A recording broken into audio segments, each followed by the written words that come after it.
ఎక్కడెక్కడ స్కాములు జరుగుతున్నాయి, దాని మీద క్లియర్‌గా స్పష్టంగా జీహెచ్ఎంసీ ఈ బడ్జెట్ మీటింగ్‌లో మీకు ప్రూఫ్స్‌తో సహా ఈ కౌన్సిల్‌లో ఇవ్వడం జరిగింది.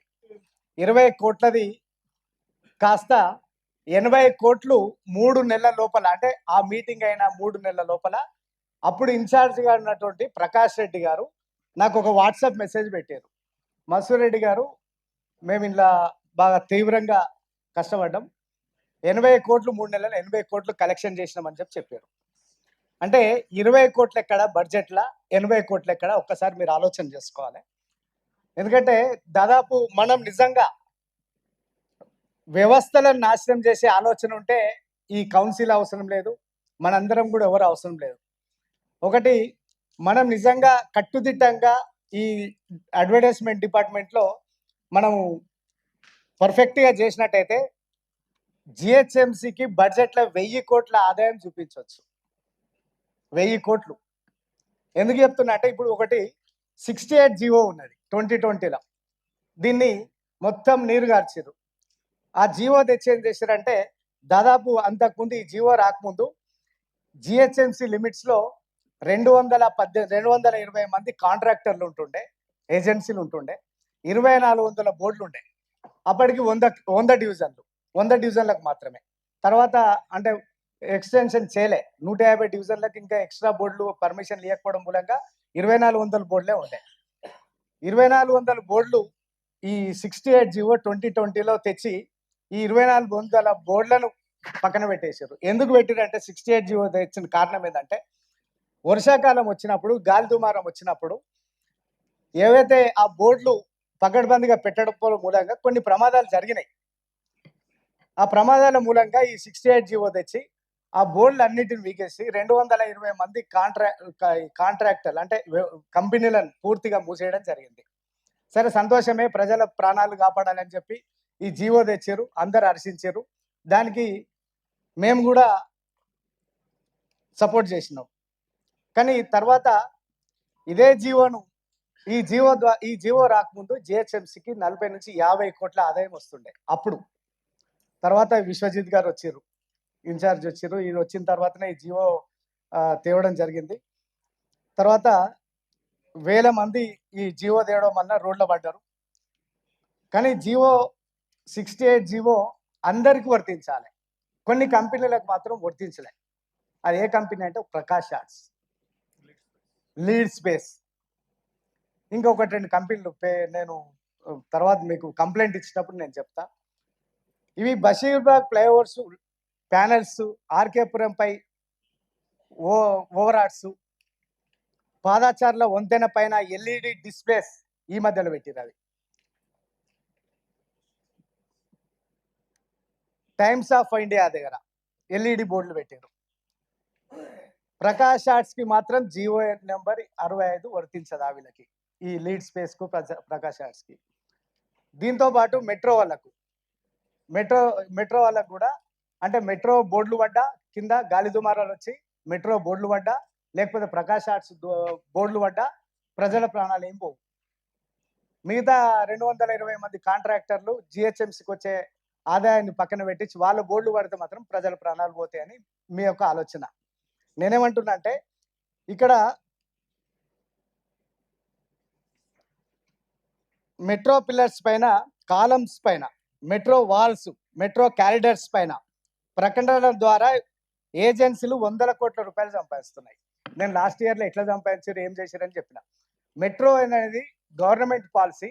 మెట్రో దగ్గర వాళ్ళకు ఎగ్జామ్షన్ ఇస్తూ సబ్సిడీ, అంటే ఇక వాళ్ళకు కూడా మెట్రో కూడా సబ్సిడీ ఇచ్చినట్టే. కానీ దేంట్లోనే సబ్సిడీ ఇవ్వచ్చు, దేంట్లోనే ఎక్స్క్యూజ్ చేయొచ్చు. కానీ జిహెచ్ఎంసీకి వచ్చే ఆదాయం, మనము ప్రభుత్వ ఆఫీసులు, సెక్రటరేట్ మీద కూడా ట్యాక్సులు వసూలు చేస్తున్నాం, ఎలక్ట్రిసిటీ బోర్డుల మీద చేస్తున్నాం. మెట్రో ఎందుకు ఎగ్జామ్షన్ ఇచ్చినట్టు? మెట్రో కూడా కాదు, మెట్రో కంపెనీలకు లీజ్కి ఇస్తుంది, ఆ కంపెనీలకు మనం ట్యాక్స్లు వేస్తాం. దాన్ని కూడా మెట్రో అడ్డుకుంటుందంటే మెట్రో ఎంత దుర్మార్గమైన చర్య ఒకసారి ఆలోచన చేయాలి. మనం మెట్రోల దగ్గర వసూలు చేయొద్దు, మెట్రో కంపెనీ దగ్గర, మెట్రో వాళ్ళ దగ్గర డబ్బులు వసూలు చేయవద్దు, వాళ్ళకి ఎగ్జామ్షన్ ఇవ్వండి. కానీ వాళ్ళు ఒకరికి లీజ్కి ఇస్తున్నారు కంపెనీ వాళ్ళకి, ఆ కంపెనీ దగ్గర మనం ట్యాక్స్ తీసుకుంటే తప్ప. నేను అది క్వశ్చన్ నేను అంతకుముందు కూడా చెప్పిన. దాని ద్వారానే దాదాపు మెట్రో ద్వారానే మనం పకడ్బందీగా ట్యాక్స్లు వేస్తే 500 కోట్లు సంపాదించవచ్చు జిహెచ్ఎంసీకి. దీంతో అప్పుడు కమిటీలు కూడా చెప్తా. దీంతో పాటు ఏంటంటే నవనిర్మాణ్ అసోసియేషన్. ఈ నవనిర్మాణ్ అసోసియేషన్ ఏంటంటే ఇది ఫుట్ ఓవర్ బ్రిడ్జ్లు కట్టింది సార్. ఫుట్ ఓవర్ బ్రిడ్జ్లు వాళ్ళ కాంట్రాక్ట్ ఇచ్చింది. ఆ కాంట్రాక్ట్లో ఏంటంటే గతంలో నవనిర్మాణ్ ఇప్పుడు వచ్చింది యాడ్వేస్ అనే కంపెనీ. దీనికి దాదాపు ఒక 10 ఫుట్ ఓవర్ బ్రిడ్జ్లు ఉన్నాయి. 10 సంవత్సరాలు ఏదో లీజ్కి ఇచ్చినామని చెప్పినారు. ఇప్పుడు 10 సంవత్సరాలు 5 సంవత్సరాలు అది టైం అయిపోయింది ఇప్పుడు. అయితే యాడ్వేస్ వాళ్ళు ఏం చేశారు, ఫుట్ ఓవర్ బ్రిడ్జ్లకి ఇంత ప్లేస్ ఇంత మాత్రమే, ఇంత స్క్వేర్ ఫీట్ మాత్రమే మీరు బోర్డులు పెట్టుకోవాలి అని చెప్పి వర్క్ ఆర్డర్లో క్లియర్గా మెన్షన్ చేసి ఇచ్చారు. అయితే వాటిని తుంగలో తొక్కి యాడ్వేస్ ఏం చేసిందంటే టోటల్ 100 స్క్వేర్ ఫీట్ల దగ్గర 1000 స్క్వేర్ ఫీట్లు 3 ఇంతలు 4 ఇంతలు బోర్డులు పెట్టి దాన్ని అదనంగా సంపాదించుకుంటడంతో అప్పుడున్న విశ్వజిత్ గారు ఇదొక్క కార్యక్రమం అయితే చాలా బాగా చేశారు. మరి ఏం మతలబు ఉందో తెలియదు ఇలా, కానీ దీని మీద యాక్షన్ తీసుకోలేదు. నోటీస్ ఇచ్చారు. 150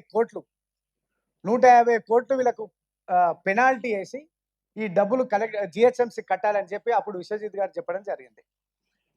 ఆ తర్వాత వీళ్ళకు అందులో ఏం అవకాశం ఇచ్చారో వీళ్ళు హైకోర్టుకు పోయి ఒక స్టే తెచ్చుకొని ఈ పెనాల్టీ పక్కన పెట్టండి, మనకేదైతే ట్యాక్స్ రావాలనో, ట్యాక్స్ రూపంలో రావాలనో ఆ ట్యాక్స్ కూడా మొత్తం ఈ టోటల్గా హైకోర్టు ఆర్డర్ చూపించి ఆ ట్యాక్స్లు కూడా జిహెచ్ఎంసీ కట్టడం మానేశారు.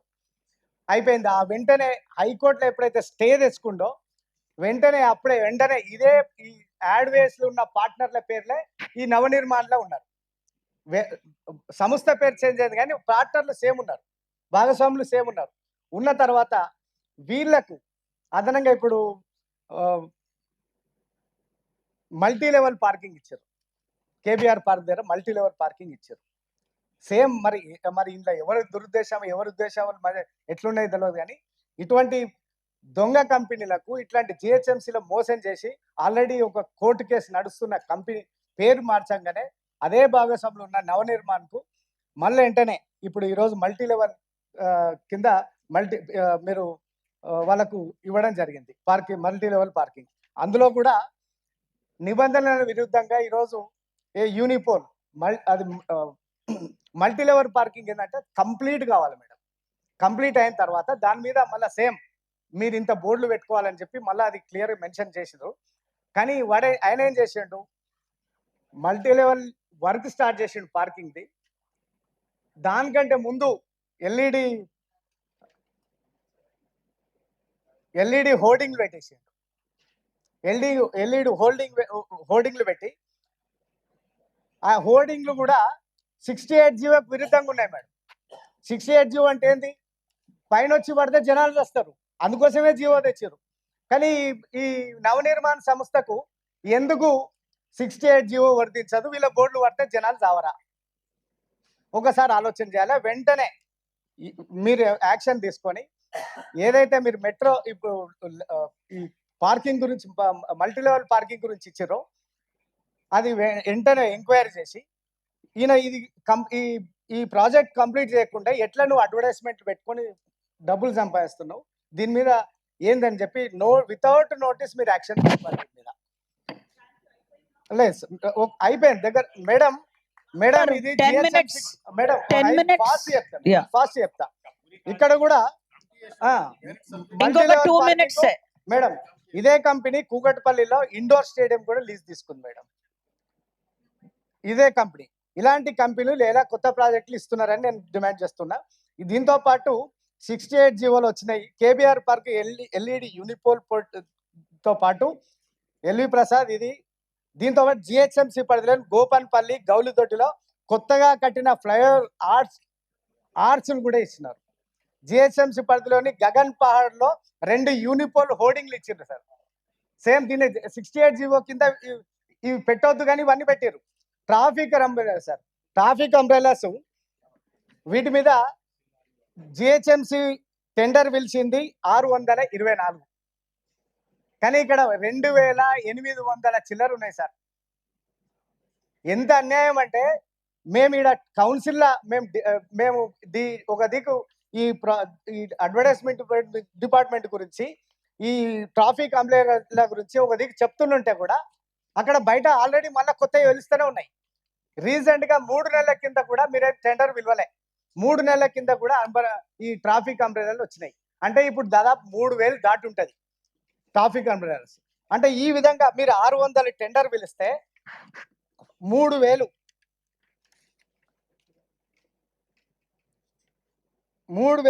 మంది 3000 బోర్డ్స్ పెట్టారు. దీనికి వచ్చే ఈ అవకాశం ఇవన్నీ కూడా నేనేమంటున్నా అంటే మీరు నిజంగా 68 జీవో దీని మీద మేము మేయర్ గారితో లాస్ట్ టైం నేను చెప్పడంతో ఒక కమిటీ కూడా వేసుకున్నాం. కమిటీ లేకైతే నిజంగా కౌన్సిల్లో అఫీషియల్ గా కమిటీ వేసుకున్నా కూడా మేము సిగ్గుపడుతున్నాం. ఆ కమిటీలు మొత్తము పక్కదారి పట్టించి మరి ఇక్కడ ఎవరి హస్తం ఉందో తెలియదు. గత ప్రభుత్వంలో టిఆర్ఎస్ హయాంలో జరిగినటువంటి అవకతవకల్ని మీరు సరిదిద్దుతారని అనుకున్నాం. కానీ కమిటీలు వేసి తూతు మంత్రంగా టైం పాస్ చేసారు తప్పితే మళ్ళీ అది ఎక్కడ లేదు. మళ్ళీ ఇంకా అంతకంటే డబుల్ ఎక్కడ చూసినా కూడా ఈ 68 జీవోతో పాటు ఎక్కడ ట్యాక్సులు కట్టని బోర్డులు వెలుస్తున్నాయి. ఇష్టం వచ్చినోడు అధికార పార్టీలో ఉన్నటువంటి ఎవరు అండగా ఉంటే వాళ్ళ కింద అనుచరులు అందరు వేసుకుంటూనే ఉన్నారు. జిహెచ్ఎంసీకి వచ్చే ఆదాయం పూర్తిగా పక్కదారి పట్టిస్తారు. దీని మీద మీరు యాక్షన్ తీసుకోవాల్సిన అవసరం ఉంది. ఒకవేళ లేని పక్షాల ఖచ్చితంగా నేను ఇంకో వారమో 10 రోజులు, ఎందుకంటే ఇప్పుడు కొత్త అడ్వర్టైజ్మెంట్ డిపార్ట్మెంట్ సంబంధించి కొత్త ఆఫీసర్ వచ్చారు కాబట్టి వాళ్ళ దృష్టికి ఇప్పటివరకు పోలేదు కాబట్టి తప్పకుండా నెక్స్ట్ లెవెల్లో ఖచ్చితంగా వారమో 10 రోజులు నేను మీకు క్లియర్గా రైటింగ్గా మీకు ఇస్తాను. మీరు దీని మీద యాక్షన్ తీసుకోకపోతే ఖచ్చితంగా దీనికి స్టేట్ విజిలెన్స్ ఎందుకంటే అడ్డుకుంటారు. ఎవరు అడ్డుకుంటారని నేనైతే చెప్పలేను. ఎందుకంటే గతంలో ఇంత పెద్ద ఆదాయం వచ్చే దాన్ని కూడా మేము ఇంత క్లియర్గా చెప్పినాక కూడా మా కమిటీనే తూతు మంత్ర పక్కన పడేసారంటే రేపు మేము ఇచ్చిన రిప్రజెంటేషన్ కూడా పక్కన పడేస్తారనే ఆలోచన అయితే మాకున్నది. ఒకవేళ దీనికి కాని పక్షాలు ఉంటే తప్పకుండా మేము మాత్రం అవసరం అనుకుంటే కోర్టుకు పోయి కూడా నేను ఆర్డర్ తీసుకొస్తాను.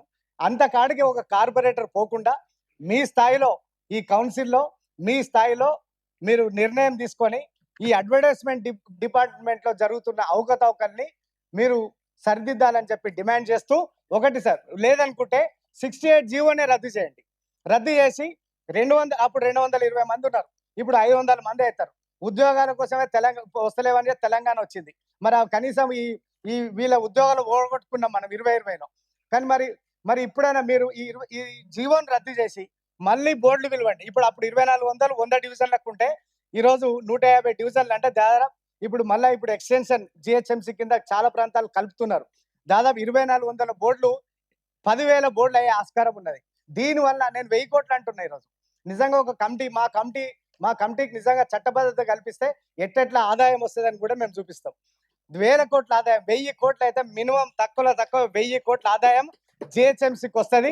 దయచేసి వ్యవస్థను అంటే నేనేమంటున్నా అంటే అసలు ఎట్లా వస్తున్నారంటే గత ప్రభుత్వము ఇప్పుడు అది చేసిన తప్పులను మీరు కూడా కంటిన్యూ చేస్తూ 1000 కోట్ల ఆదాయాన్ని రాకుండా వ్యవస్థలను నాశనం చేస్తుంటే కార్పొరేటర్గా మాకు బాధ అనిపిస్తున్నది. కాబట్టి ఇది రెండోసారి నేను మీరు ముఖ్యంగా ఈ క్వశ్చన్ వచ్చినందుకు మీ అందరికి ధన్యవాదాలు తెలియజేస్తూ, ఇటువంటి అవకతవకలు జరగకుండా దీన్ని వెంటనే సరిదిద్ది బడ్జెట్లో మేము అన్నంత లెక్కగా 1000 కోట్ల ఆదాయం వచ్చేలా మీరు చర్యలు తీసుకోవాలి అని చెప్పి మరొకసారి మీకు విజ్ఞప్తి చేస్తూ హేమా గారు.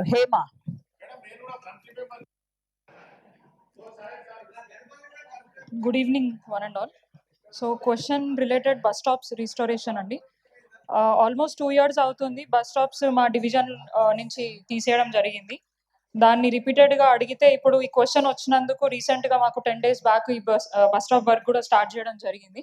సో దానికి నేను జిహెచ్ఎంసీ అధికారులకి మేయర్ గారికి థ్యాంక్ యూ చెప్తున్నాను. ఎందుకంటే 2.5 years నుంచి ప్రజలు అక్కడ ఇబ్బంది పడుతున్నారు. ఎందుకంటే ప్రభుత్వం తరఫున ఫ్రీ బస్ అనేది బాగానే పెట్టినారు, కానీ ప్రజలకు అవసరమైన వసతులు కల్పించడానికి మాత్రం విఫలం అవుతున్నారు. ఎందుకంటే అక్కడ ఉన్న చాలా మంది మహిళలు, పెద్దవాళ్ళు పబ్లిక్ ట్రాన్స్పోర్ట్ అనేది చాలా యూజ్ చేస్తారు. కానీ ఈ ఎండాకాలం, వర్షాకాలానికి వాళ్ళకి ఆ బస్ స్టాప్స్ లేకపోవడం వల్ల ఎంతో ఇబ్బందికరమైన సిచ్యువేషన్స్ వాళ్ళు ఫేస్ చేస్తున్నారు. సో కేవలం మా డివిజనే కాకుండా సికింద్రాబాద్ ప్రాంతమే కానివ్వండి, వేరే చోట్ల గతంలో కూడా బస్ స్టాప్స్ కట్టడానికి మనము తార్నాక హెచ్ఎండి దగ్గర కూడా బస్ స్టాప్ కట్టినాం. దాన్ని కూడా ఎటువంటి యూజ్ లేకుండా అట్లనే పెడుతున్నారు, డబ్బులన్నీ కూడా వేస్ట్ చేయడం జరిగింది. అట్లా చేయకుండా కనీసం దాన్ని ఉపయోగంలోకి తీసుకొని వచ్చి అట్లాగే అవసరం ఉన్న ఎక్కడైనా కూడా ఈ బస్ స్టాప్స్ అనేటివి టీజీ ఆర్టీసీ వాళ్ళతో కలిసి ట్రాఫిక్ వాళ్ళతో కలిసి ప్రజలకి అవసరమైన, ఎందుకంటే ఇప్పుడున్న బస్ స్టాప్స్ కూడా చాలా ఆక్యుపైడ్ ఉన్నాయి. అక్కడ లోకల్ వెండర్స్ ఆక్యుపై చేయడము, కబ్జా చేయడం, అండ్ అది కూడా ప్రాపర్ మెయింటెనెన్స్ లేకపోవడము. అక్కడ ఉన్న మహిళలు పక్కకి పోయి అంటే ఎండకో వానకో పక్కకు పోయి నుంచుంటే అక్కడ వచ్చే బస్సెస్ కూడా వాళ్ళు మిస్ అవ్వడం జరుగుతుంది. దాంట్లో ఇబ్బంది అవుతుంది. సో బస్సెస్ పెంచే ప్రయత్నం, టైమింగ్సే కానివ్వండి, వాళ్ళకి అవసరమయ్యే అన్ని సౌకర్యాలు కల్పిస్తే ఇంకా బాగుంటుంది. ప్రభుత్వం కూడా మంచి పేరు వస్తుందని తెలియజేసుకుంటున్నాము. అదే విధంగా ఇందాక స్టాండింగ్ కమిటీ దాని గురించి ఒక క్వశ్చన్ అడిగాము. అంటే ఫండ్స్ ఉంటాయా, ల్యాబ్స్ అయిపోతాయా? ఎందుకంటే మళ్ళీ రివైజ్డ్ బడ్జెట్ అంటున్నారు, అది శాంక్షన్ కి మళ్ళీ పెట్టాలి అని అంటే మళ్ళీ ఇప్పుడు ప్రజెంట్ మొత్తం మీ సభ్యులే ఉన్నారు కాబట్టి మళ్ళీ దానికి శాంక్షన్ కి ఏమైనా ఆమోదించాలా, లేదంటే అది ఇమీడియట్ గా కమిషనర్ గారు కానీ మీరు కానీ ఏమైనా అంటే శాంక్షన్ మీ చేయగలుగుతారా అనేది? సభ్యులు వేరే సభ్యులు, ఏ పార్టీ సభ్యులు కాదు, ఏ సభ్యులు ఉన్నా అందరూ కార్పొరేటర్లే, అందరూ కూడా ఒక డెసిషన్ తీసుకోవడం. ఈ రోజు కవిత గారు కానివ్వండి, కంది శైలజ గారు పెట్టినది కూడా స్టామ్ వాటర్ డ్రైన్ ది మనము శాంక్షన్ చేసినాం. ఏ పార్టీ అయినా సరే, ఇర్రెస్పెక్టివ్ ఆఫ్ ద పార్టీ, ఎవరికైతే ప్రయారిటీ బేసిస్ ఉన్నాయో, ఈ రోజు బీజేపీ కానివ్వండి, కాంగ్రెస్ కానివ్వండి, ఎంఐఎం వాళ్ళు కానీ అందరిది శాంక్షన్. సో డోంట్ మెన్షన్ పదే పదే పార్టీ, మీ పార్టీ, మా పార్టీ కాదు. ఇది అందరం కలిసి కార్పొరేటర్ కి నీడెడ్ ఉంటే definitely will look into it. Don't talk about parties. ఇక్కడ ఇవాళ 3 పార్టీలు ఉన్నాయి. They are not talking about parties. You are the only party which is speaking continuously about the party. No.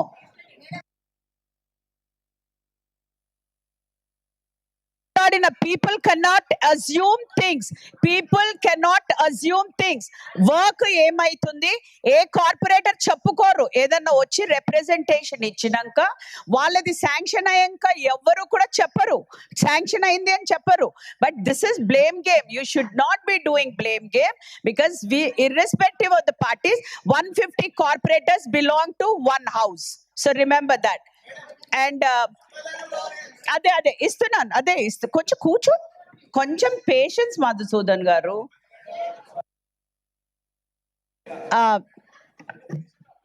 Good evening, ma'am. Good evening to all the corporators. So, honorable corporator advertisements గురించి చాలా issues race చేశారు. Jio number 68 April 2020లో వచ్చింది. అంతకు ముందు అంటే last 2 years 2018-19, 2019-20లో our advertisement revenue was less than 30 crores. So it was not in tunes of hundreds of crores. అంతకు ముందు కూడా 30 to 35 crores మధ్యలోనే ఉండే మన advertisement revenue. After that Covid effect అవ్వడం వల్ల మనకి నెక్స్ట్ 2 consecutive yearsలో బాగా లాస్ ఆఫ్ రెవెన్యూ అయింది. దెన్ మళ్ళీ మీరు ఇంకొక ఇష్యూ కూడా రేస్ చేశారు, మెట్రో పిల్లర్స్ L&T HMRL వాళ్ళు ఎందుకు కట్టట్లేదు అని. వాళ్ళు 2016 నుంచి 2024 వరకు ఉన్న arrears to the tune of 12 crores pay చేశారు. Only after deliberations by government they are quoting some sections in their concessionaire agreement that they are not liable to pay advertisement fee. ఈ matter government దగ్గర డిస్కషన్లో ఉంది. Till date they have paid 12 crores, but further అంటే last financial year వరకు కట్టారు. ఈ financial year నుంచి కట్టమని మనం నోటీసెస్ పంపించినా కానీ కూడా they are not responding positively, saying that they are not obligated to pay advertisement fee as per the agreement. ఈ మ్యాటర్ మేము గవర్నమెంట్తో టేకప్ చేస్తున్నాము. Definitely something positive to the GHMC only. తర్వాత మీరు మల్టీ లెవెల్ పార్కింగ్లో ఎల్ఈడి గురించి issue raise చేశారు. Of course అది point well taken. We have given notice also. అక్కడ ప్రాజెక్ట్ కంప్లీట్ అవ్వలేదు, అప్పుడే ఎల్ఈడి ఎరెక్ట్ చేసేసారు. That is only because of miss world event గురించి ఎక్సిజెన్సీలో చేశారు. That is being taken down. ఇంకొకటి ట్రాఫిక్ అంబ్రెల్లాస్ గురించి కూడా చెప్పారు. మనకి as per GHMC tender agreement we have only 624 traffic umbrellas. Traffic police వాళ్ళు వేరే ఒక 100 అంబ్రెల్లాస్ మన అప్రూవల్ లేకుండానే వాళ్ళు శాంక్షన్ ఇచ్చేసి ఎరెక్షన్ చేయించారు. ఇవి కాకుండా మీరు ఇచ్చిన కంప్లైంట్ తర్వాత మనం ఇన్స్పెక్షన్ చేస్తే ఒక 30 అన్ఆథరైజ్డ్ ట్రాఫిక్ అంబ్రెల్లాస్ వచ్చాయి. యాక్షన్ తీసుకొని పెనాల్టీ కూడా కట్టించాము. We don't have like hundreds and thousands of unauthorised traffic umbrellas లేవు. మళ్ళీ కూడా మీరు ఒకవేళ ఎక్కడైనా స్పెసిఫిక్ లొకేషన్స్లో ఉన్నాయని చెప్తే we will definitely issue notices and remove them if they are not according to our terms and conditions of the contract. తర్వాత మేడం ఫుట్ ఓవర్ బ్రిడ్జ్ అవును సరే, ఒకటి ఫుట్ ఓవర్ బ్రిడ్జ్ ఒక 23 FOBs ఏదైతే టెండర్ ఎక్స్పైర్ అయిపోయి ఉన్నాయో, already కొత్తగా construction చేసి రెడీగా ఉన్నవి, ఇవన్నీ కూడా గవర్నమెంట్కి ప్రపోజల్కి పంపించాము. ఎందుకంటే they are not in the purview, they are in the purview of GO number 68. ఇది అబౌవ్ 15 feet అడ్వర్టైజ్మెంట్స్కి వస్తాయి కాబట్టి జిహెచ్ఎంసీకి కాంపిటెన్స్ లేదు దానికి డిసైడ్ చేయడానికి. గవర్నమెంట్కి పంపించాము. ఈ 23 FOBsకి మాకు అడ్వర్టైజ్మెంట్ రైట్స్ శాంక్షన్ చేయాలి with the operation and maintenance by the agency అని. ఈ matter is with the government sir.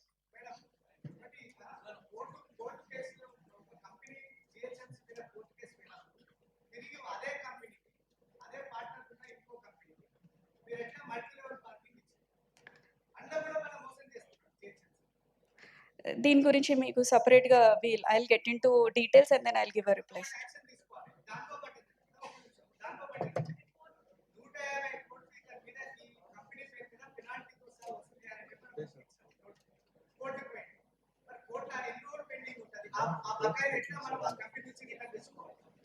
దీని గురించి నేను మీకు డీటెయిల్గా సపరేట్ రిపోర్ట్ ఇస్తాను. Thank you. Last question of the agenda. ఇది ఏంటి ఇది? Vigilance. What are the limits of Hydra and GHMC? 85. Yeah. Lachireddy garu. If you permit bus shelters, Lachireddy garu.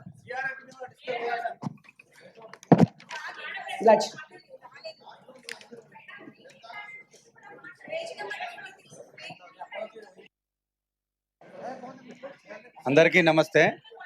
Madam, ఒక చిన్న విషయం. మేడం 4 సార్లు మాట్లాడారండి. ఊక పదే లేస్తే ఎట్లా? She's asking for an answer. 4 సార్లు మాట్లాడినా కూర్చోండి. Sneha garu, ఆమె ఆన్సర్ ఇవ్వండి. అరే, సమస్యల కంటే పార్టీ మీదనే ప్రేమ. ఇక్కడ వచ్చింది సమస్యల కోసం, పార్టీ గురించి కాదు. కూర్చోండి.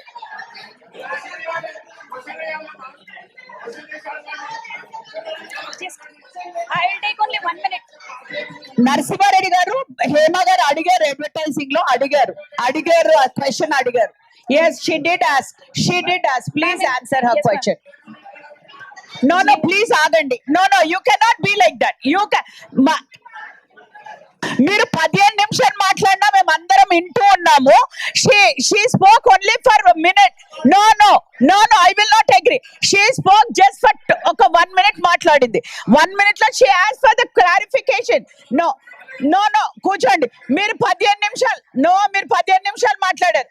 అమ్మ, మీరు స్నేహ గారు, మీరు ఆన్సర్ ఇవ్వండి.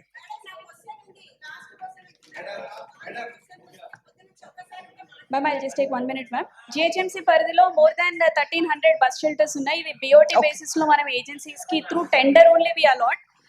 ఇక్కడ టెండర్ ఒక 6 ప్యాకేజెస్ లో మనం అలాట్ చేసాం ఆల్రెడీ బస్ షెల్టర్స్.